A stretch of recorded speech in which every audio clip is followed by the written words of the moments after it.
So what about making like settlements? How is it that I approach a settlement? And it's not too far off from how I make a biome. First, I'll kind of choose a biome that I want to represent that the ruin or camp will be on. We'll use plains because it's one that I've already made, and I'll put it here. And I'll place it right onto the grid here. And then I'll choose a centerpiece that I want to represent the ruin. So I'll just type in ruin. Now, one thing you're going to notice is that when I put this ruin down, you'll notice that it's definitely out of scale from, per se, this mountain range right here. Okay? This tower is as big as a mountain range. Don't let that confuse you, because the thing is that if I was to make it to scale, this is how big that tower would be, right? You wouldn't even be able to see it, right? So just remember, it's a visual aesthetic. We're going to make the settlements a little bit larger so that players can see what is there, right? So it's all about realizing that the scale of the art and the scale when it comes to travel, distance, days is going to be something separate, because this is something that I struggled with at first. I was like, how is it that I translate? How is it that I show to my players like the visuals of what's on each hex, but at the same time trying to stay to some semblance of a scale? And so what I'll do is the stamps when on settlements will all be at a similar scale, while all the stamps on the biomes minus mountains, because it's kind of a huge exception, right? I'll have a different scale for the biomes when the stamps that I put down on there. So having two separate scales to work with, one for visual aesthetic, one for travel distance. It's just an easier way of going about doing it. Okay, so we'll add in some kind of ruin of some kind. So sometimes I like to add in kind of a larger one so you can kind of see it. It's easy to see. Maybe you don't want that grass to kind of be there, so we can kind of follow this similar logic that we did about making a road right here. What happens if I want to show that there's not grass growing in the inside of it? That's pretty easy. I can go in here like this. Let's go inside of this tile. Let's go ahead and do the same thing that I did last time. I'm going to remove with the subtract mode. With a brush, subtract.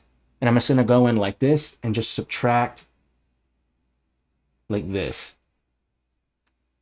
Right here, like that. And then maybe I want to create like a road that kind of connects to the settlement here. And then I can go in, just like I did, I can go back to this one. Open this one up, grab this, copy and paste that road texture that I did. Open this one back up, put it on there like this. I notice that the grass is inverted, so I'll have to flip that. There we go. And then I'll take that same grass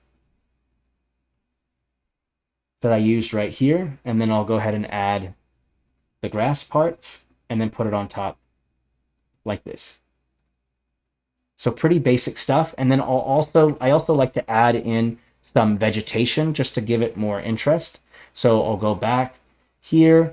I'm going to use a dark color, because the trick that I normally struggle with is how do I make it visually appealing? Right now we have a lot of light colors, the light color grass, a kind of a light color road or dirt color underneath. And then we also have kind of like the ruin itself. It's kind of a middle color. It's not particularly dark or particularly light. So to change that up, I'll just pick a tree of my choice, whatever it might be. It depends on the biome or where it is. And then I'm going to make it much, much darker. So let's bring the brightness down. And now this way my tree, and I can use the settlement as a guide for scale, and then put it right here. And then I can go ahead and add in these dark trees in right here like this. Don't forget to have them overlap the top, overlap the road, overlap some of the other trees, and then go in and then add in some variation of tree, right? Trees are not all the same size, so add in some medium-sized trees like this. After you've added in some medium-sized tree, add in some bushes, right? Just because you want to add in just a little bit more. So maybe I want to add in a little bush. And let's put one down. I think this kind of doesn't match well with the green, so we'll go back into that U color. Let's go with that kind of green. I think that looks a little better. Maybe we can go with bringing the brightness up a little bit. There we go. And then I'll just go in and place a couple of these. Remember, start with something big, then go a little bit smaller. Cluster them a couple together.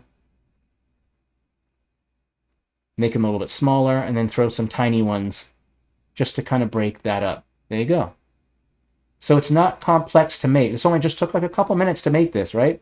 It's pretty easy. Once you have the template made, then it becomes just a lot easier to put together. So now you have a very simple ruin that you can work with.